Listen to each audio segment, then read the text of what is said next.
قبل بداية المقطع أتمنى لكم رمضان مباركا سعيدا والله يتقبل صيامكم. لنبدأ على بركة الله. سبونج بوب سكوير بانتس من إحدى أشهر الكرتونات الكوميدية في العالم، وكان يشاهده كل من الصغير والكبير، وكان الأفضل من حيث الرسم والتحريك والفكرة وحس الفكاهة، وعشنا معها طفولة جميلة. السلام عليكم ورحمة الله تعالى وبركاته، معكم وسيم منار. في هذا الفيديو سنتحدث عن القصة الكاملة لسبونج بوب، وهيا لنبدأ على بركة الله.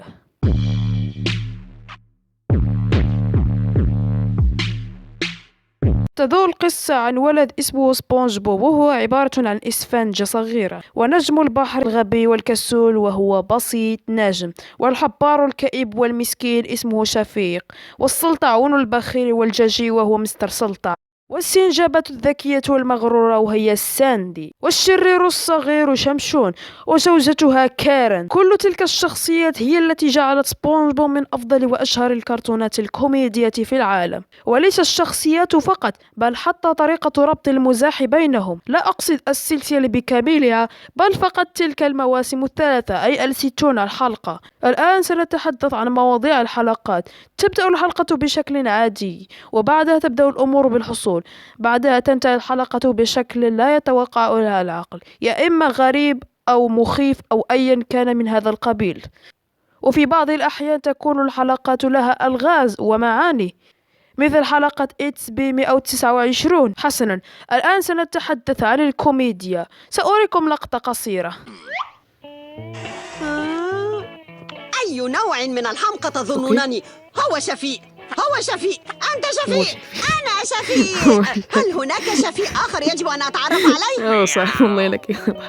سأذهب. سأقول لكم لماذا المواسم الباقية سيئة وتلك المواسم الثلاثة عظيمة ولا مثيل لها. وقبل أن أريكم لماذا، علينا أن نذهب إلى المصدر الذي صنع لنا هذا الكرتون، ستيفن هيلنبرغ.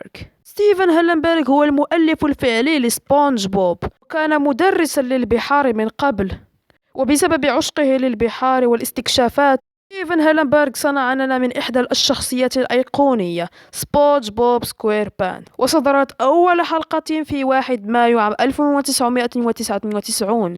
بعدها في مدة أصبح سبونج بوب مشهورا جدا والكل يعرفه، وكانت الارتفاعات كبيرة ما بين 2000 إلى 2004. هذه السنوات التي ظهرت تلك المواسم الثلاثة كان ستيفن هيلنبرغ يكتب ويؤلف وقتها.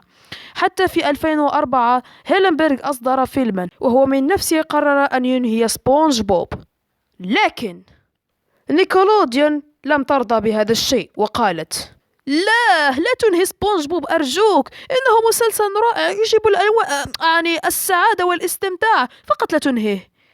وإلى الآن لم ينتهي بعد. ولكن للأسف مات المؤلف ستيفن هيلنبرغ في 26 ديسمبر عام 2018، بينما مسلسله لا يزال حيا ويحلب بطريقة مثيرة للشفقة.